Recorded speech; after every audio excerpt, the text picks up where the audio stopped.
Friends, आइए शुरू करते हैं। इससे पहले वीडियो को लाइक और चैनल को सब्सक्राइब करें। 29 सितंबर डेली करंट अफेयर्स 2022 सभी परीक्षाओं के लिए डेली जीके अपडेट। नीचे राष्ट्रीय और अंतर्राष्ट्रीय समाचारों के साथ शीर्ष 16 महत्वपूर्ण दैनिक सामान्य ज्ञान 2022 अपडेट दिए जा रहे हैं। नियुक्ति। Retired lieutenant general Anil Chauhan देश के अगले सीडीएस नियुक्त। केंद्र सरकार ने लेफ्टिनेंट जनरल अनिल चौहान, सेवानिवृत्त, को अगले chief of defence staff (CDS) के रूप में नियुक्त किया है। लेफ्टिनेंट जनरल अनिल चौहान सैन्य मामलों के विभाग के सचिव के रूप में भी कार्य करेंगे। पिछले साल हेलीकॉप्टर हादसे में जनरल बिपिन रावत के निधन के बाद से ही यह पोस्ट खाली पड़ी थी, जिसके बाद अब करीब 10 महीने बाद सरकार ने अगले सीडीएस की नियुक्ति की है। बिपिन रावत देश के पहले सीडीएस भी थे। विजय जसुजा को स्टैशफिन के स्वतंत्र निदेशक के रूप में नामित किया गया। अग्रणी फिनटेक प्लेटफॉर्म स्टैशफिन ने बीएफएसआई, बैंकिंग, वित्तीय सेवा और बीमा विशेषज्ञ और एसबीआई कार्ड्स के पूर्व एमडी और सीईओ विजय जसुजा को गैर कार्यकारी स्वतंत्र निदेशक नियुक्त किया है। उन्होंने पीएनबी कार्ड्स में निदेशक के रूप में भी काम किया। उद्योग के दिग्गज जसुजा को भारतीय और विदेशी बाजारों में नेतृत्व की स्थिति में 40 से अधिक वर्षों का बीएफएसआई अनुभव है। वह एसबीआई कार्ड्स के एमडी और सीईओ और पीएनबी कार्ड्स के निदेशक रहे हैं। वरिष्ठ अधिवक्ता आर वेंकटरमणी बने भारत के नए अटॉर्नी जनरल।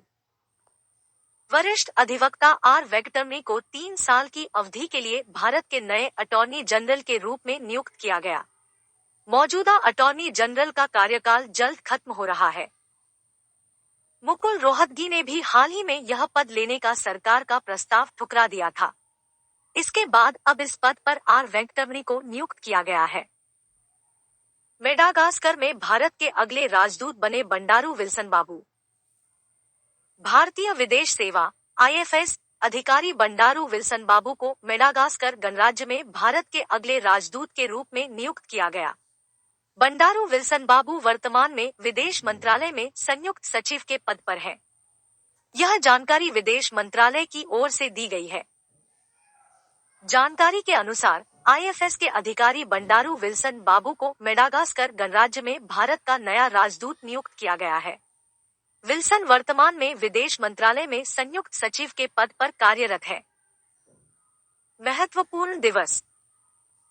अंतर्राष्ट्रीय खाद्य हानि और अपशिष्ट के बारे में जागरूकता दिवस 2022। हर साल 29 सितंबर को खाद्य अपव्यय के मुद्दे को हल करने के वैश्विक प्रभाव प्रयासों को बढ़ावा देने और इसे लागू करने के लिए साल 2020 से लेकर अब तक खाद्य हानि और अपशिष्ट के बारे में जागरूकता का अंतर्राष्ट्रीय दिवस मनाया जाता है।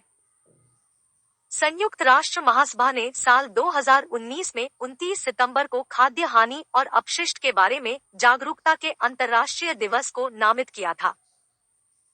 वर्ल्ड हार्ट डे 2022 जाने 29 सितंबर को क्यों मनाया जाता है? विश्व हृदय दिवस। हर साल 29 सितंबर का दिन विश्व हृदय दिवस (वर्ल्ड हार्ट डे) के तौर पर मनाया जाता है। इस दिन को मनाने का मकसद है हृदय रोगों के खिलाफ लोगों को जागरूक करना, क्योंकि दुनिया भर में हर साल लाखों लोग हृदय रोग से मर जाते हैं। वर्ल्ड हार्ट फेडरेशन द्वारा विश्व हृदय दिवस मनाने की शुरुआत हुई ताकि लोगों को हृदय रोगों के खिलाफ जागरूक किया जा सके। पहली बार विश्व हृदय दिवस साल 2000 में मनाया गया था। खेल। टीम वर्ल्ड ने जीता Laver Cup indoor tennis tournament 2022। Team World ने टीम यूरोप को हराकर पहली बार लेवर कप 2022 जीता। टीम वर्ल्ड ने टीम यूरोप को 13 से 8 से हराकर Laver Cup indoor tennis tournament जीता। टीम वर्ल्ड के फ्रांसिस टियाफो और फेलिक्स ऑगर ने टीम यूरोप के स्टेफानोस सित्सिपास और नोवाक जोकोविच को हराकर प्रतियोगिता जीती। लेवर कप टीम यूरोप और टीम वर्ल्ड के बीच एक अंतर्राष्ट्रीय इंडोर हार्ड कोर्ट टूर्नामेंट है। यूरोप के अलावा सभी महाद्वीपों के खिलाड़ी टीम वर्ल्ड का प्रतिनिधित्व करते हैं। अर्थव्यवस्था। विश्व बैंक ने 2022 पूर्वी एशिया के विकास लक्ष्य में की कटौती। विश्व बैंक ने कहा कि चीन की मंदी के कारण 2022 में पूर्वी एशिया और प्रशांत क्षेत्र में आर्थिक विकास तेजी से कमजोर होगा, लेकिन विस्तार की गति अगले साल तेज होगी। वाशिंगटन स्थित ऋणदाता ने एक रिपोर्ट में कहा कि उसे पूर्वी एशिया और प्रशांत क्षेत्र में 2022 की वृद्धि की उम्मीद है, जिसमें चीन भी शामिल है, जो अप्रैल में अपने 5.0% पूर्वानुमान से नीचे 3.2% और पिछले वर्ष की 7.2% की वृद्धि है। इलेक्ट्रिक 2 और 3 व्हीलर को बढ़ावा देने के लिए बनेगा $1 अरब का फंड। विश्व बैंक और भारतीय लघु उद्योग विकास बैंक सिडबी के सहयोग से सरकार जल्द ही $1 बिलियन का फंड लॉन्च कर सकती है। इस फंड का इस्तेमाल इलेक्ट्रिक 2 या 3 व्हीलर खरीदने के लिए गए लोन में चूक के खिलाफ गारंटी देने के लिए किया जाएगा। नीति आयोग परियोजना की सुविधा देने वाली एजेंसी होगी। इसका उद्देश्य इलेक्ट्रिक वाहनों के तेजी से और आसान वित्तपोषण की सुविधा प्रदान करना है। बीएसई को अपने प्लेटफॉर्म पर ईजीआर लॉन्च करने के लिए सेबी की अंतिम मंजूरी मिली।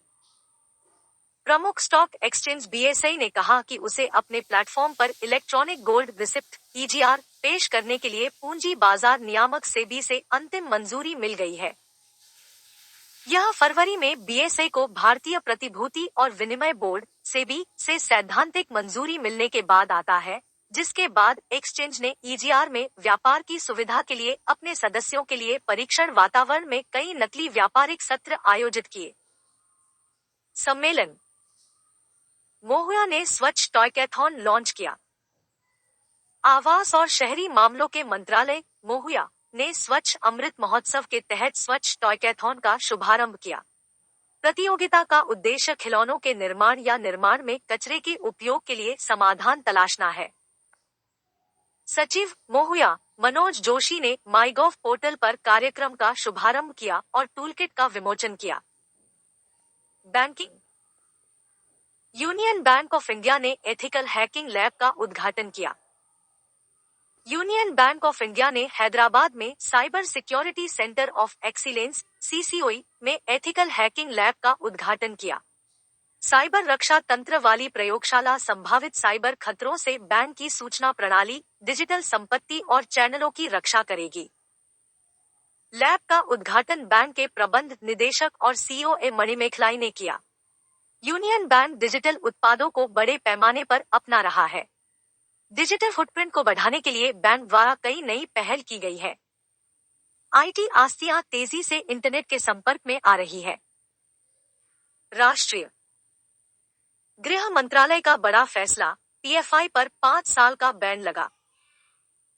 टेरर फंडिंग मामले की जांच का सामना कर रहे पीएफआई यानी पॉपुलर फ्रंट ऑफ इंडिया पर बैन ऑन पीएफआई लगा दिया गया है।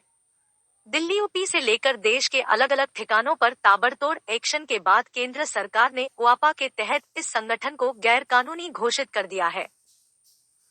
सरकार द्वारा जारी नोटिफिकेशन के अनुसार पीएफआई पर 5 साल का बैन लगाया गया है। इतना ही नहीं, पीएफआई के अतिरिक्त उससे जुड़े अन्य 8 संगठनों पर भी बैन लगाया गया है। अंतर्राष्ट्रीय व्लादिमीर पुतिन ने एडवर्ड स्नोडेन को दी रूस की नागरिकता। रूस के राष्ट्रपति व्लादिमीर पुतिन ने पूर्व अमेरिकी तकनीकी ठेकेदार एडवर्ड स्नोडेन को रूसी नागरिकता प्रदान कर दी। अमेरिकी अधिकारी कई साल से चाहते थे कि स्नोडेन अमेरिका वापस लौटें और जासूसी के आरोपों में आपराधिक मुकदमे का सामना करें। एडवर्ड स्नोडेन इस समय रूस की राजधानी मॉस्को में रह रहे हैं। अमेरिका से फरार होने के बाद स्नोडेन 2013 में रूस पहुंचे थे। राज्य यूपी को मिला आयुष्मान उत्कृष्ट पुरस्कार 2022। यूपी को आरोग्य मंथन कार्यक्रम में आयुष्मान उत्कृष्ट पुरस्कार 2022 से सम्मानित किया गया है। नेशनल हेल्थ फैसिलिटी रजिस्टर में विभिन्न स्वास्थ्य सुविधाओं को जोड़ने के लिए यूपी को राष्ट्रीय स्तर पर यह सम्मान मिला है। इस रजिस्टर में 28,728 स्वास्थ्य सुविधाओं को जोड़ने के साथ उत्तर प्रदेश देश में सबसे अच्छा प्रदर्शन करने वाला राज्य हो गया है। इसके अलावा यूपी उत्तर प्रदेश लगभग 0.2 करोड़ आयुष्मान भारत स्वास्थ्य खाता खोलने वाला देश का दूसरा राज्य है। Thank you for watching this video. Like and share this video. Subscribe my YouTube channel.